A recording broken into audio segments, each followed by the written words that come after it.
वक्रतुंड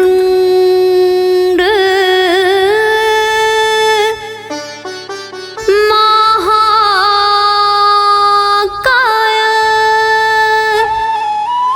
सूर्यकोटि समप्रभा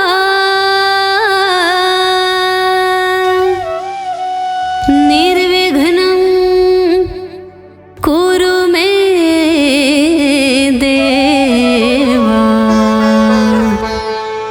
सर्वकार्येषु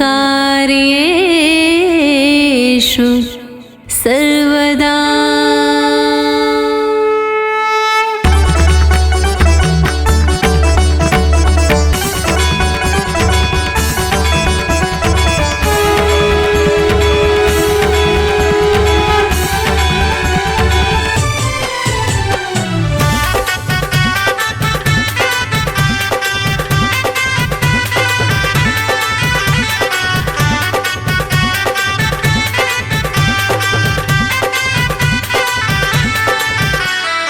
प्रथम पूज्य छी हे गणनायक, प्रथम पूज्य छी हे गणनायक। हरो न हमर कलेश यो, द्वार खड़ा छी बन क भिखारी गौरी पुत्र गणेश यो। द्वार खड़ा छी बन के भिखारी गौरी पुत्र गणेश यो। द्वार खड़ा छी बन के भिखारी गौरी पुत्र गणेश यो।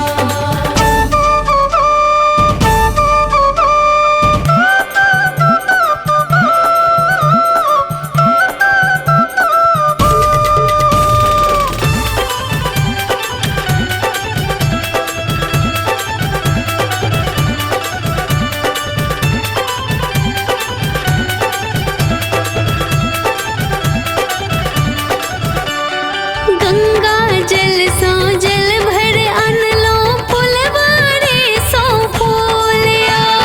फुलवारी सो फूलिया, फुलवारी सो फूलिया। गंगा जल सो जल भर अनलो, फुलवारी सो फूलिया। गाय के गोबर सो अंगना निपलो, गाय के गोबर सो अंगना निपलो। द्वार खड़ा छी बन क भिखारी गौरी पुत्र गणेश यो।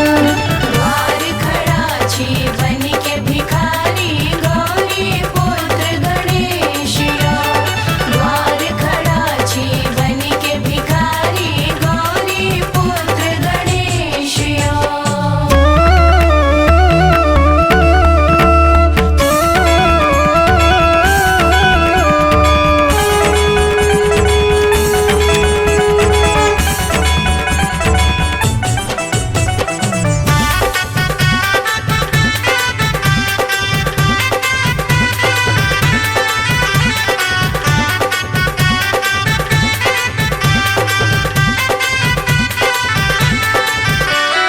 हलवाई दुकान सो मधुर मंगेलो, धूप दीप नैवेद्य सजेलो। धूप दीप नैवेद्य सजेलो, धूप दीप नैवेद्य सजेलो। हलवाई दुकान सो मधुर मंगेलो, धूप दीप नैवेद्य सजेलो। दुनु कर जोड़े विनती करे छे, दुनु कर जोड़ क विनती करे छे। हरो न हमरो कलेश यो, द्वार खड़ा छी बन क भिखारी गौरी पुत्र गणेश यो। द्वार खड़ा छी बन के भिखारी गौरी पुत्र गणेश यो। द्वार खड़ा छी बन के भिखारी गौरी पुत्र गणेश यो।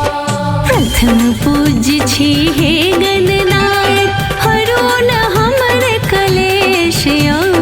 द्वार खड़ा छी बन क भिखारी गौरी पुत्र गणेश यो।